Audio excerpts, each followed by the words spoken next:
Year 524 BC. Under the scorching Egyptian sun, the horizon trembles. Not from the heat, but from the march of 50,000 soldiers. Battle-hardened warriors, armed to the teeth, advancing through the vast expanse of Egypt's western desert. These are the men of Cambyses II, king of Persia, one of the most powerful empires of the ancient world. Their mission is as ambitious as it is dangerous: to destroy the legendary Oracle of Amun in the remote Siwa oasis, a sanctuary sacred to the Egyptians and a symbol of their spiritual resistance. But then, the unthinkable happens. One day, they vanish. Then another, and yet another. No messenger returns. No bodies are found. No trace of their passage. The army of 50,000 men simply disappears, as if the desert had swallowed them whole. Thus was born one of the most unsettling legends of antiquity, the lost army of Cambyses II. A mystery that has obsessed historians, archaeologists, explorers, and dreamers for over 2 millennia. What really happened to those soldiers? Herodotus' account, buried by the sky. A century after the tragedy, the Greek historian Herodotus recorded the most well-known version. According to him, the army marched for days through the desert, enduring extreme temperatures and exhaustion. But upon reaching a vast expanse of sand, the sky roared. A colossal and sudden sandstorm enveloped the soldiers. The winds, driven by the fury of nature, buried thousands of men alive under tons of shifting sand. The desert, eternal and silent, made them part of the landscape. Herodotus concludes, they were never seen again.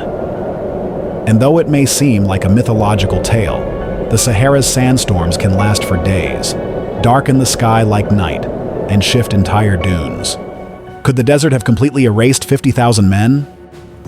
The guide's betrayal, a silent crime. But others think differently. Some historians believe that the real tragedy began before the army ventured into the deeper sands. According to this theory, the Egyptian guides leading the Persians through unknown routes had devised a plan to rid themselves of them. Imagine the scene: thirsty men, their skin burned by the sun, blindly following their guides. And suddenly, the guides disappear, without water, without direction, without hope. For days, the soldiers wander in circles, attacked by heat, hallucinations, thirst, and despair. Some try to return. Others succumb to death. An entire army, betrayed and condemned to nothingness. This scenario, though horrifying, is sadly plausible. The logistics of crossing the desert with thousands of men and animals were an extreme challenge. A small deviation would be enough to doom them all. An ambush in the shadows, the hidden enemy. A third hypothesis moves away from natural causes and enters the realm of strategy. What if the army wasn't a victim of the climate or betrayal, but of war? At that time, oases were key points of trade and power, and the Libyan tribes inhabiting those regions weren't exactly friendly. Warriors accustomed to desert life, experts in ambush tactics, and familiar with the terrain. Some experts believe that these tribes could have set a deadly trap for Cambyses' army. Perhaps they waited for the right moment, when thirst, fatigue, and confusion had taken their toll. And then they attacked. A swift, precise, deadly attack, with no one returning to Persia, with no one left to tell the story, centuries of mystery, and recent clues. For over 2,000 years, the story remained legend. But in 2009, a ray of hope illuminated the mystery. A team of Italian archaeologists announced the discovery of human remains, arrowheads, fragments of armor, and Persian artifacts near the Dakhla oasis, deep in the western desert. Could this be the place where the army disappeared? The evidence points to a major confrontation, lending weight to the ambush theory. However, not enough remains have been found to confirm the disappearance of an entire army. The nature of the desert, ever-changing and relentless, complicates investigations. The dunes shift. Remains sink. time erases. What if they're still there? Beneath the sand, some believe the entire army is still there, buried meters deep, covered by centuries of wind, sand, and oblivion. Modern explorers, equipped with radar technology, drones, and satellites, continue trying to decipher the desert's code.